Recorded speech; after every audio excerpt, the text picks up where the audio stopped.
আজকে মুতা নামক যুদ্ধ শুরু হইব। সাহাবীরা বলেন শুকর আলহামদুলিল্লাহ, সুবহানাল্লাহ বলবেন না? সুবহানাল্লাহ। যুদ্ধ গেলে কেউ মরবো, খার হেপ কাটবো, খার সব কাটবো, খারে সব হরবো, এটার কোনো নিশ্চয়তা নাই। কিন্তু শূন্য হয় আলহামদুলিল্লাহ। আমরা হইলে মুড়িতে হল্লাতে হইতে পারলাম না, একটু ঘরে পাকলাম না। তুই এখন ঠিক কিনে ঠিক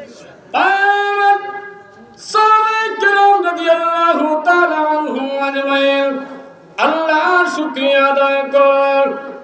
আল্লাহ নবী রাহমাতুল লিল আলামিন শুধু তাই না, এর ভিতরে একটা সুসংবাদ আছে। কি সুসংবাদ? আল্লাহ নবী বলেন যুদ্ধ যে হইব কার মাধ্যমে কেমন হইব, এই সূচিপত্র আল্লাহ রাসূল বলতেছেন। আল্লাহ রাসূল সাহাবীরা ওই মুতা নামক যুদ্ধের প্রধান সেনাপতি হবে যায়েদ ইবনে আসাদ। যায়েদ ইবনে আসাদ যখন শাহাদাত বরণ করবে, সেনাপতির দায়িত্ব গ্রহণ করবে জাফর ইবনে আবু তালিব। সুবহানাল্লাহ বলবেন না? সুবহানাল্লাহ। জাফর ইবনে আবু তালিব যদি শাহাদাত বরণ করে, সেনাপতির দায়িত্ব গ্রহণ করবেন আব্দুল্লাহ ইবনে রওহা।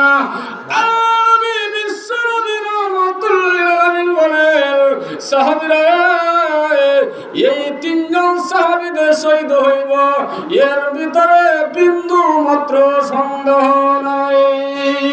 সুবহানাল্লাহ। ঘুমাইতেছেন আপনারা? তাহলে ঘুমা সুবহানাল্লাহ। রাসূল বলেন এই তিনজন যে শহীদ হইব এর মধ্যে কোনো সন্দেহ নাই। এক কাফিরে আড়াল থেকে শুনে আবার খুশি হইছে, দলের মধ্যে কি হইছে? দলের মানুষরা শুনেছ, সুসংবাদ গ্রহণ করো। মুহাম্মদ সাল্লাল্লাহু আলাইহি সাল্লাম বলেছেন তিনজন হত্যা হইব। তিনজন? কয়জন? তিনজন। হেরা বড় খুশি, আনন্দের দুল বাজাইতেছে।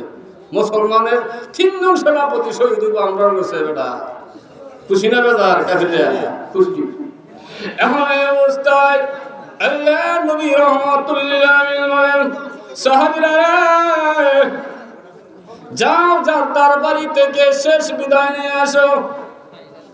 যায়েদ ইবনে আসাদ রাদিয়াল্লাহু তাআলা আনহু ডাক দিয়ে বলেন আল্লাহর নবী গো, আমার বাড়িতে যেতে হবে না, আমি এখান থেকেই চলে যাব। ও নবীজি, আমার ফ্যামিলির সকলেই শুনতে পেরেছে, আপনার জবান থেকে ডাইরেক্ট শুনেছে, এই কারণে ঘরে যাইতে হইব না, এখান থেকেই সিল্লাত যাইব। সুবহানাল্লাহ।